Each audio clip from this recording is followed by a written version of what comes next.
metameral, metamérico o dermatomérico, o sea, los dermatomas, según el mapa que se utilice, hizo que hasta hace más o menos unos 20 o un poco más de años hubiera una, digamos, una pugna entre la escuela norteamericana y la escuela inglesa, la escuela europea. La escuela europea colocaba al pezón en las mujeres y a la tetilla en los varones en el nivel T4. Y la escuela norteamericana lo colocaba en el T5. Pero entre ambas existen diferencias brutales en cuanto a ciertos dermatomas en cuestión. Cuando el dermatoma, esto si quieren copia, cuando el dermatoma o el mapa dermatomérico que se pretenda utilizar ubicaba en T4 los pezones en las mujeres o las tetillas en los hombres, dividía a básicamente el mapa dermatomérico cervical en una forma diferente a si utilizábamos el mapa dermatomérico con el nivel T5 en el mismo nivel que el original y precedente nivel T4. Cuando el mapa dermatomérico que estamos utilizando utiliza al T4 como referencia para los pezones en las mujeres y las tetillas en los varones, dividía a la cabeza en su parte dorsal en dos mitades, una mitad superior y una mitad inferior. Vuelvo a repetir, si utilizamos el dermatoma T4 como referencia, no es lo mismo que si utilizamos el dermatoma T5 como referencia, porque entre los dos hay diferencias que son muy circunscritas en ciertos particulares y específicos dermatomas. Cuando utilizamos el mapa dermatomérico con referencia T4, la cabeza en su parte posterior o dorsal estaría dividida en dos dermatomas.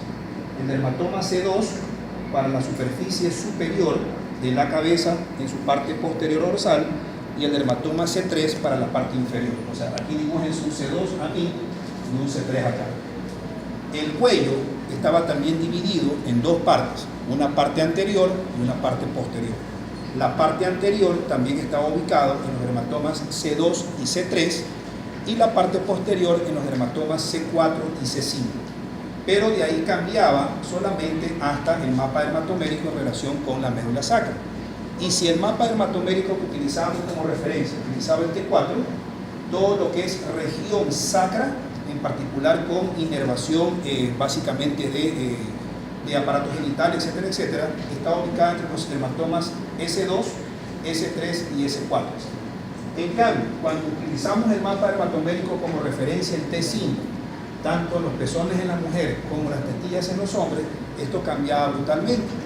Entonces, básicamente, el cambio que trascendía era todo esto de aquí, lo que es la cabeza, es C2 y C3, ¿sí? Lo que es cuello, todo el cuello, C2 y C3, y lo que es hombros, C4. Pero también cambiaban los dermatomas sacros, entre S3, S4 y S5. No sé si me hice entender. Si utilizo el dermatoma T4 como referencia, esto será C2, esto será C3, esto será C2 y C3, y esto será C4 y C5, y lo que es acá abajo será entre S2, S3 y S4. Si utilizo el mapa dermatomérico como referencia en T5, esto acá será C2 y C3, todo el cuello será C2 y C3, los hombros serán C4 y la región básicamente sacra será entre S3, S4 y S5. Solamente ese pequeño cambio les hago, ¿sí? Sigamos. ¿Quién más va a hablar?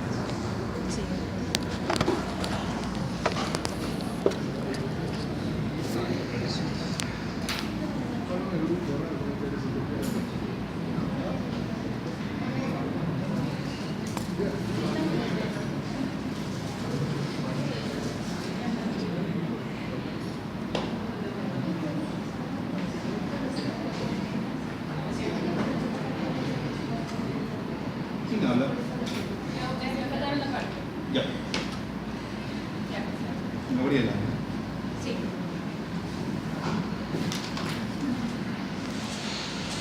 Ya, aferentes de la raíz dorsal. Las neuronas del ganglio de la raíz dorsal van a estar relacionadas con el pericardium de las neuronas, y esta raíz dorsal a su vez va a emitir unos grupos celulares que van a estar conformados por lo que es la sustancia P, la somatostatina y la colicistoquinina. También se va a encontrar el glutamato, que es el principal neurotransmisor de los ganglios de los nervios espinales y sensoriales craneales. En las células de los ganglios espinales van a estar, o sea, la mitad de estas células van a estar conformadas por glutamato, mientras que las células de los ganglios de la raíz dorsal van a estar conformados tanto por sustancia P como por glutamato. También van a haber prolongaciones centrales que entran a la cara dorsolateral de la médula espinal, y estas prolongaciones a su vez se van a aproximar a la zona de entrada de la raíz dorsal, que a su vez van a dar fibras que van a ser pequeñas y van a ingresar a las astas. Ya, entre estas fibras vamos a tener a las fibras aferentes y eferentes del músculo. Como podemos observar aquí en la imagen, estas van a ser de color rojo. También tenemos fibras aferentes y eferentes viscerales, que son de color azul. Fibras aferentes del corpúsculo de Pacini, de color negro, y también las fibras de sensibilidad dolorosa. No sé si me podría ir explicando este tema porque no lo entendí muy bien. Bueno, los mecanismos de dolor, el dolor va a ser provocado mediante un estímulo que puede provocar una lesión en los tejidos. Ya, en los mecanismos de dolor van a existir dos teorías fundamentales. La primera, que se considera que el dolor es una modalidad sensorial específica, y la segunda, que la teoría del patrón sostiene que el patrón de los impulsos dolorosos es producido por estimulación intensa de receptores inespecíficos. También tenemos a la teoría del control de compuerta, que va a tener como tres características. Que mientras las fibras de pequeño diámetro responden a estímulos nocivos, las fibras más grandes también pueden responder a estos estímulos. Que las neuronas espinales excitadas... ¿Cuáles son las más pequeñas? ¿Cuáles serían las fibras más pequeñas? Hace rato dijiste que las fibras de pequeño diámetro responden a solo estímulos nocivos, y que las fibras de mayor diámetro y como que más minimizadas responden a estímulos no nocivos. ¿Qué quieres decir con eso? ¿Cuáles son las de pequeño diámetro que responden solamente a estímulos nocivos? O sea, entre las fibras C, las C y las... y las... A delta. ¿Y las de grande diámetro? Las A beta, eso. Okay. O sea, las de pro... Sí, eso inclusive lo voy a explicar en okay. Y también sistemas descendentes que pueden modular la excitabilidad de neuronas que responden a estímulos nocivos. Ya, aquí voy a explicar sobre lo que más o menos es el dolor. Digamos que una persona sufre un golpe, entonces el estímulo se va a dirigir hasta el asta posterior de la médula. Ya, aquí va a encontrarse la parte sensible, inclusive aquí se va a encontrar la lámina 4 y 5 de Rexes, especialmente la 5. Entonces esa lámina va a ser una vía aferente. Ya. Aquí se van a encontrar células T. Entonces estas células T a su vez pueden ser inhibidas o pueden ser producidas. Entonces si se... ¿Inhibidas o excitadas? Claro, excitadas. Si se producen... Estas células T, por si acaso, se llaman NTS, o neuronas transmisoras simples. NTS o neuronas transmisoras simples. ¿Okay? Porque transmiten dolor. Cuando se estimulan las neuronas sensitivas simples o neuronas sensitivas primarias, receptan el dolor a través de las células T. Pero ¿qué sucede ahí en relación con si yo estimulo un tipo de fibras de pequeño diámetro o si estimulo otro tipo de fibras de gran diámetro? ¿Qué sucede ahí y por qué se llama a la teoría de compuerta la teoría de compuerta del dolor? Ya, bueno, para seguir explicando, aquí a su vez van a intervenir las fibras A delta y la fibra C.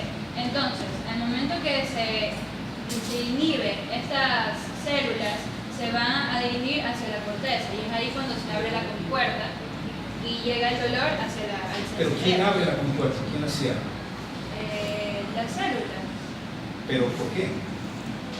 O O sea, las neuronas están ahí, pero ¿qué hace que las neuronas digan te subo dolor o inhibo que tú subas? Y por eso se llama compuerta. ¿Quién hace o quién maneja que la compuerta se abra o se cierre? De ley el dolor, siempre el dolor va a estimular las NTS, que son las neuronas transmisoras simples o primarias del dolor. Pero ¿qué hace que ellas abran su compuerta y permitan que el dolor ascienda? ¿Y que hace lo contrario? Que cierren su compuerta y que inhiban a que el dolor ascienda y se quede donde debe estar, o sea, en el nivel dermatomédico por donde entró. ¿Por qué se le llama teoría de compuerta? No es porque la compuerta se abra o se cierra en la corteza. La compuerta se abre o se cierra en las mismas astas posteriores. Sí. ¿Qué hace eso? ¿Qué hace que se abra o se cierre? El estímulo. ¿Pero el estímulo de quién? O sea, ahí como intervienen las fibras A delta y C, entonces estas van De ley. Las A delta y la C, de ley, siempre en el dolor, porque van a ser las únicas, 100% que van a actuar en el dolor. Pero ¿qué hace que las neuronas transmisoras simples o primarias del dolor permitan que la compuerta se abra y que el dolor ascienda hacia arriba, o que se cierre y que no ascienda hacia arriba? ¿Qué otras células deben haber? para que se cierre? Claro, para permitir, no, ni siquiera para permitir que se cierre, para inhibir que se abra. Porque pueden ser estimuladas, pero no necesariamente abrir la compuerta, se puede mantener cerrada. Pero si se abre, ¿qué hace? Que abriéndose la compuerta, el dolor no ascienda hacia arriba, valga la redundancia. ¿Qué otras neuronas debe haber? No sé si me hago entender. Entra el dolor. Depende también de la característica del dolor, depende de la hora en que le provoquen el dolor. Esto no tiene nada que ver con neuroanatomía, sino más bien con clínica, pero no es lo mismo que alguien me pinche una X parte de mi cuerpo en la mañana, cuando tengo cortisol como que medianamente bajo, a que me lo pinche durante la noche ya acostándome, o tengo el cortisol elevado durante la madrugada. No es lo mismo.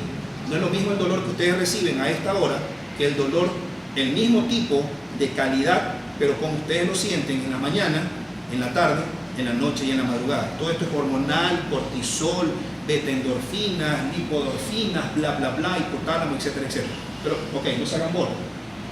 El dolor de ley siempre va a entrar, pero ¿qué hace que las neuronas primarias de dolor, de transmisión de dolor, a pesar de que son estimuladas, pero la compuerta no se abra totalmente y por lo tanto se cierre para inhibir a que el dolor ascienda?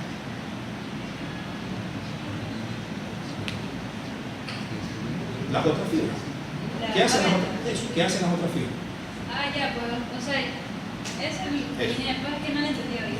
Entonces, para que ya esta compuerta se cierre, intervienen las A beta, que esta hace... ¿Por qué? Porque van a disminuir, o sea, estas hacen que ya disminuya el dolor. ¿Pero por qué si no es dolor? Porque interviene un estímulo, o sea, no doloroso. Porque el dolor no solamente se transmite a través de las A delta y C, sino que sin querer, por algo que se llama dirección ortógrada del estímulo, se puede sin querer en ciertas ocasiones, momentos del día, situación hormonal, la menstruación en la mujer, bla, bla, bla, que están más álgidas y más dolorosas, etcétera, etcétera. Estas neuronas que están aquí, de ley son activadas por el dolor, pero en ciertas circunstancias, fibras que no son transmisoras de dolor pueden eventualmente ser estimuladas por el mismo dolor. Y esas fibras que son medianamente estimuladas por el mismo dolor viajarían ya no por fibras de dolor A delta y C, sino por fibras que no deben transmitir dolor, pero en ese instante lo pueden eventualmente hacer, que son las fibras A beta medianamente bien mielinizadas. Esas fibras A beta, si resultan en X, Y o Z circunstancia del momento del día estimuladas, transmiten información, pero a células no de dolor, sino a células I, que son inhibidoras de dolor. Y las células I, inhibidoras del dolor, terminan inhibiendo presinápticamente a las neuronas que sí manejan dolor. Y al hacerlo, la compuerta se abrió, pero se vuelve a cerrar y el dolor no asciende como realmente debía ascender si es que no existieran las neuronas inhibidoras del dolor. No sé si me hice entender. Pero si en otro momento del día resulta que el estímulo es tan intenso, tan hijo de su madre, como para solamente, miren, solamente estimular a las fibras A delta y las fibras tipo C, terminan 100% inhibiéndose ¿quién? Las células I. Si se inhiben las células I, no hay quien inhiba presinápticamente a las células T. Y las células T se excitan más, no sé si me hago entender, y hacen que el dolor con más ganas ascienda.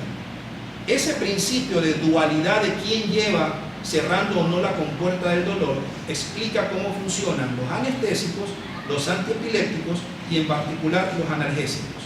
No sé si me hice entender. Dígame que sí. No. Sí. Sí.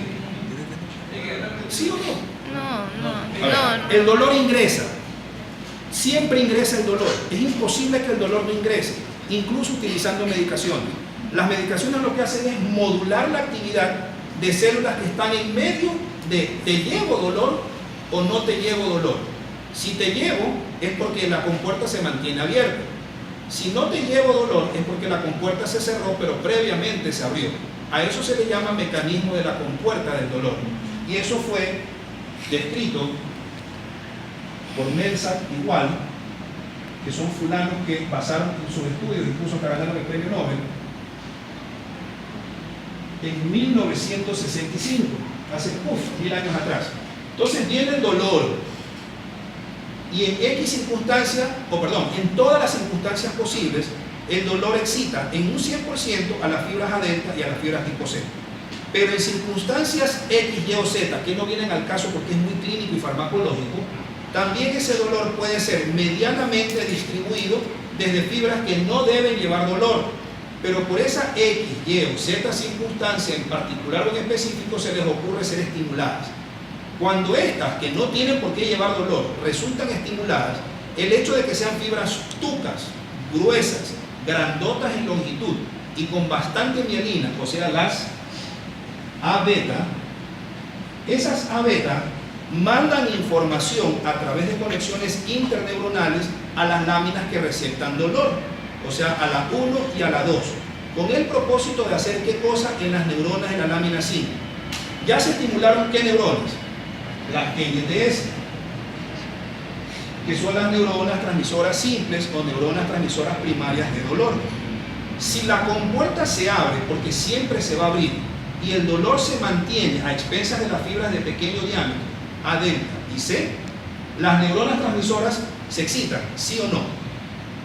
Pero si en un momento X del día también se excitan o se estimulan las fibras A beta, estas fibras A beta lo que hacen es estimular a otras células que también están en la misma lámina y se llaman células I. Esas células I lo que hacen es presinápticamente inhiben, presinápticamente hablando, a las células T.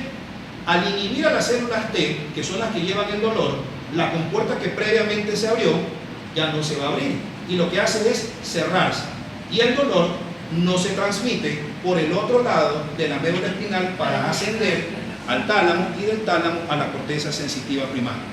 Si sucede lo contrario, en otra X, Y o Z momento del día o circunstancia, uso de fármacos o menstruación, capacidad hormonal, no es lo mismo el dolor en un niño que en una persona como ustedes, que en una persona como yo, como un anciano de 80, 85 años, es diferente.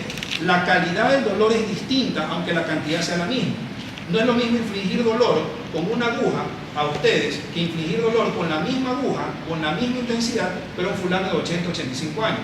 Es el mismo tipo de estímulo, pero la forma como la recibe la corteza es totalmente distinta, a pesar de que es la misma forma en que yo estoy incidiendo dolor. Creo que sí me hago entender. Entonces, imaginémonos que no sucede lo primero. No se estimulan adecuadamente a medias las fibras A beta que son mielinizadas y que no deberían llevar dolor. Y solamente en un 100% se excitan las A delta y las fibras sí poseen, que son de pequeño diámetro y que sí llevan dolor. Esas que hacen, estimulan a las neuronas transmisores simples o neuronas transmisoras de dolor o neuronas transmisoras primarias. Pero como no se están excitando las fibras que son mielinizadas a beta, no hay quien excite a las fibras I que son inhibidoras de las NTS. Y al no pasar eso, no hay células inhibidoras que excitadas inhiban a su vez a las NTS. Y estas NTS se activan más. Y la compuerta que originalmente se abrió en la médula se mantiene abierta y el dolor asciende por el otro lado de la médula espinal hasta el tálamo y del tálamo a la corteza sensitiva primaria. Creo que sí me hice entender. Sí, ok. Sigamos. Y por último, los reflejos espinales, estos se van a integrar en el nodo espinal y se va a provocar una respuesta involuntaria o automática al estímulo. Entre los reflejos espinales van a requerir receptores periféricos, neuronas sensoriales, internunciales, neuronas motoras y terminaciones efectores. Como un ejemplo, aquí tenemos a la pierna con sus músculos. En un reflejo se puede dar un golpe, entonces el estímulo va a dirigirse por medio de la neurona sensitiva, llega hasta el asta posterior y a su vez esto se regresa por el asta anterior, que es la parte motora, y es ahí que llega el músculo efector y se produce el reflejo. Este reflejo es monosináptico, ya lo dije hace un rato. Entra por un segmento y sale por el mismo segmento y no puede ni subir ni uno ni dos para arriba porque esto es musculatura, esto es contractura muscular, pero como un reflejo somático. Los reflejos somáticos, o sea, yo evoco el movimiento pasivamente hablando, es reflejo monosináptico o monosegmentario o muscular simple. Entra por un segmento y sale por las fibras motoras del mismo segmento. En cambio, las que trascienden desde la corteza y otras áreas hacia abajo hacen que esto pierda su involuntariedad y se tornan voluntarias. Al ser voluntario, yo movilizo el músculo, ya no evoco un reflejo percutiendo un tendón X, Y o Z. Y eso, la voluntariedad lo hace ser de monosináptico a disináptico. Creo que sí me hice entender. Okay.